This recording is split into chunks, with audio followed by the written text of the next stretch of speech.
Hey guys, Noel here, and it is Halloween weekend. It is November 2nd, and while we've got a little bit of free time, I thought it would be fun for us to do a video game review for the video game section of the YouTube channel. So in keeping with the Halloween theme, I thought it would be fun for us to actually review some Castlevania action on the brand new Sega Genesis. So we are going to actually be reviewing Vampire Killer, also known in the United States as Castlevania Bloodlines.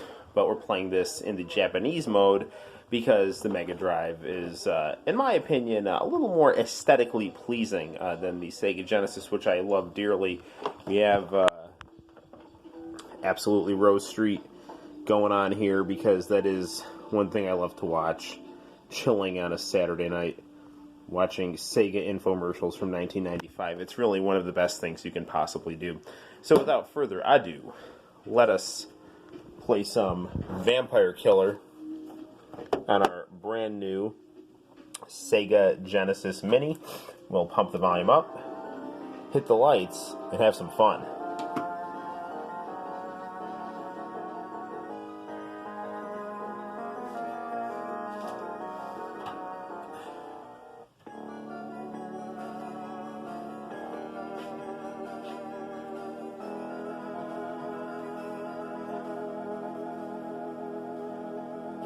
Okay,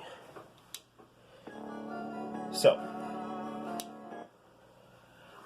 we have 6 levels of non-stop linear action here. There are nifty options mode here. We'll set this to easy, put it on 5 players for the purposes of this review. I'm not very good at Castlevania games, even though I really like them. We have the choices of 2 players. We can be Johnny Morris with his weapon, the Whip, the Vampire Killer, or Eric Lacard, who uses the Alucard Spear. He is a Spanish grieving widower, and Johnny Morris is the spiritual successor to the vampire hunting Belmonts. For the purposes of this review, let's be Johnny.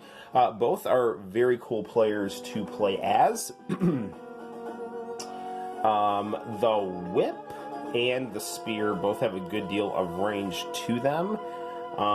Sometimes I feel like the Spear has a bit more range, but the Whip, I don't know. I think it feels a little bit more well-rounded, if that makes sense.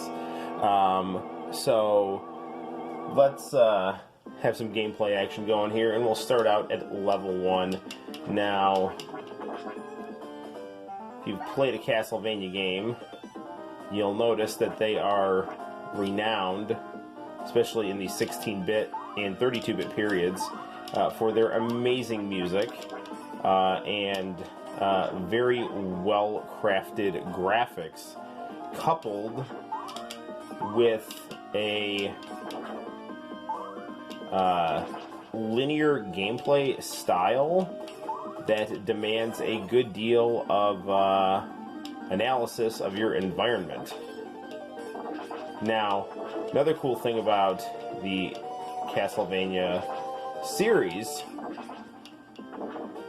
is that while you are in the Castlevania mansion, Dracula's mansion, you'll have a lot of candles that you can get as power-ups that will allow you to have things like more special weapon access. So, for example, this game uses a 3-button control scheme. A, B, C, and D.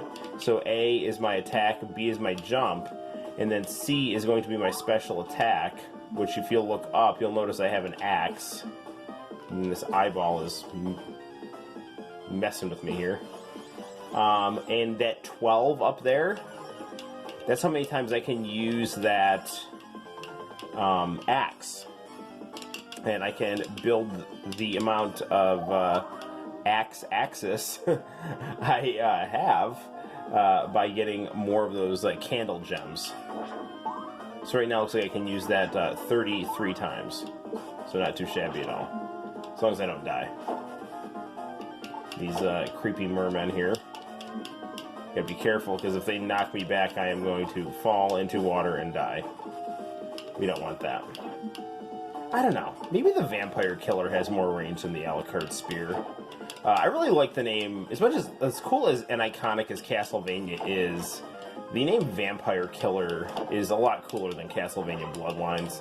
So this game takes place in the early 20th century, as opposed to the, 14, 15, 16, 1700s that other Castlevania games take place in.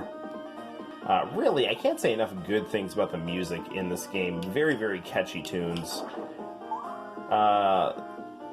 There are some really good reviews for this game online, in addition to mine, which is obviously going to be the best review anywhere ever. That's just how it goes. Sega Lord X has a great review of this on his channel. So definitely check that out. And if you're into, again, looking for cool game reviews, check out my buddy Guy Gillionaire's channel. I want to give him a shout out because I literally had my name featured in his last video, so I was all happy about that, because Guy Gillionaire's videos are fantastic. And here comes the boss, this evil dog. Actually, he's a wolf. And that glass actually can do damage to me. I'm going to spam this boomerang here, because I've got one thing of health, and I'm in terrible shape here. Yeah, don't hit me, don't hit me, don't hit me.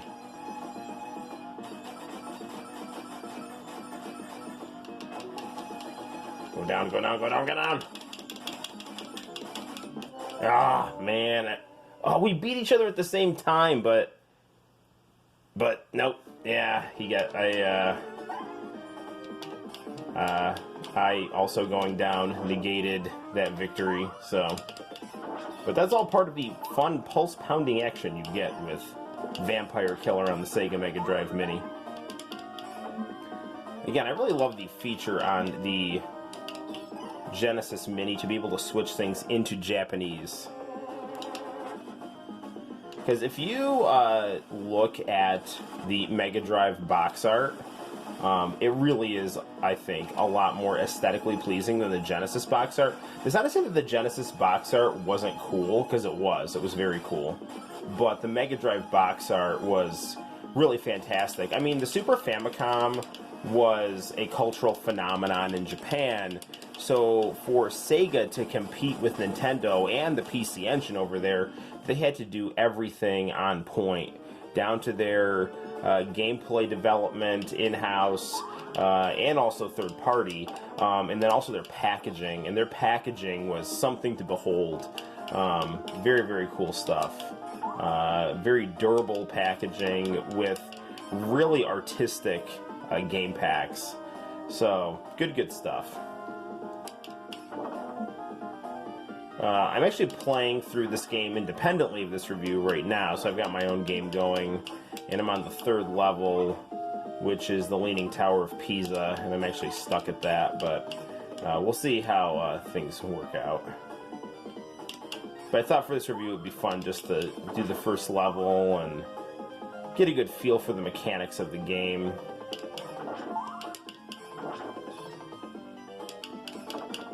Lots of tricky puzzles here, so you gotta try to avoid those spikes there, because nothing good is gonna come from that.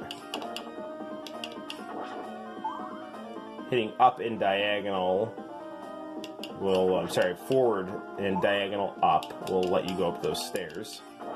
Normally Castlevania games have hearts, but these rubies here allow us to draw power-ups from the candles here.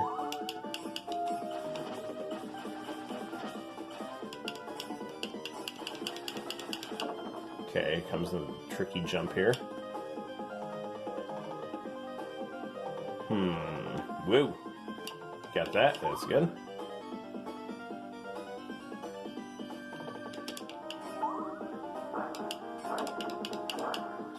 And watching absolutely Rose Street out of the corner of my eye. Got a lot of good mid-90s fashions going on there. I think now fashion is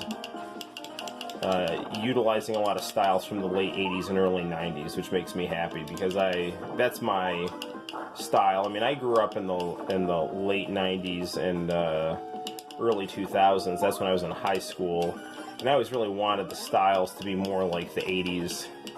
Now we've got it, but I do really like the late 90s fashion as well. It's also good. Big Boy Meets World fan. Now, shoot, I forgot about this part. Darn it! I was taking my time rambling about flannel shirts, and yeah, that didn't go well.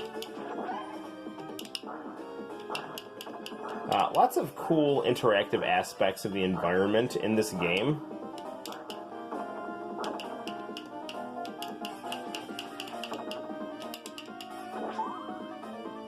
Alright. These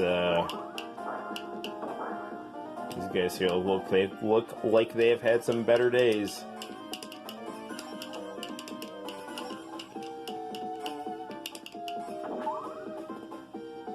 Alright, so let's go.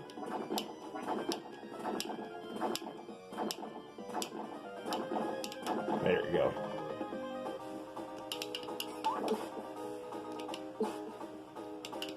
Nice full moon up there.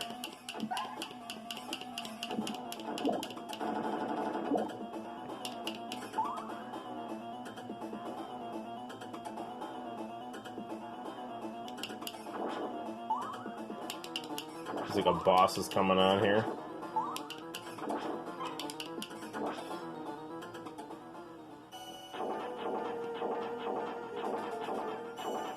Alright, come at me.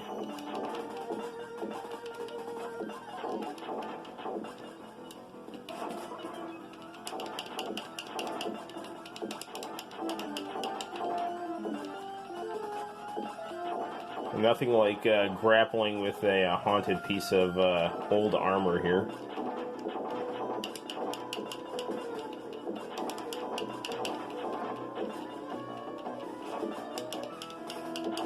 So you can clearly see up in the upper left-hand corner, we've got our player 1 and enemy health bars, and I'm doing pretty well here. Luckily, I've got a lot of special attacks I can use with my C button here. I'm just kind of spamming those, and that kind of do it. Ooh, nice gem. Stage 1's cleared. That's beautiful, beautiful stuff. So, nice. You know what we should do? We should briefly, before we end this review, show you guys the other playable character here. So this is what happens when we hit the reset button on our Sega Mega Drive Mini. And I don't read Japanese, but I know how to basically navigate the I believe that's Romanji. So it'll be Eric, and I'll just show you a little bit of how he plays.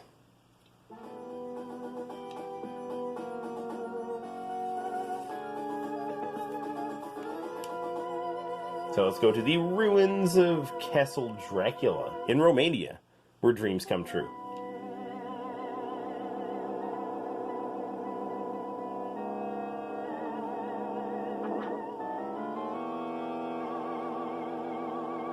I very much like this border with the black Sonic silhouette.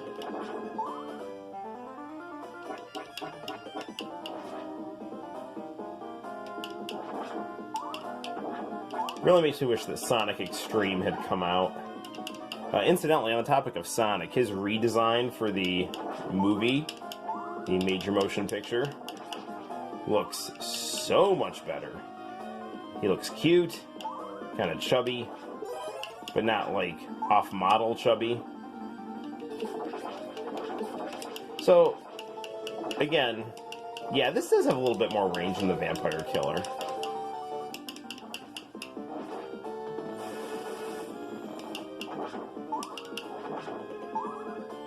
So this European guy, he's clearly a little more flashy with his style than his American counterpart.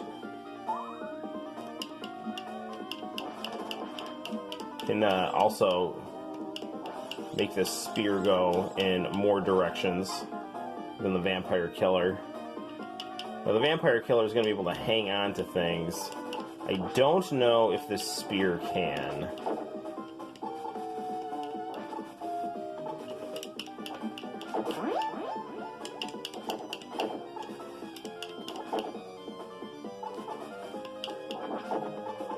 But we are able to definitely, I don't know. We can navigate well with this weapon here, and I don't know if I like Eric more as a playable character, but he is definitely fun to play as. The other cool thing about this game, definitely, even though this is a linear game, lots of options and branching paths to explore.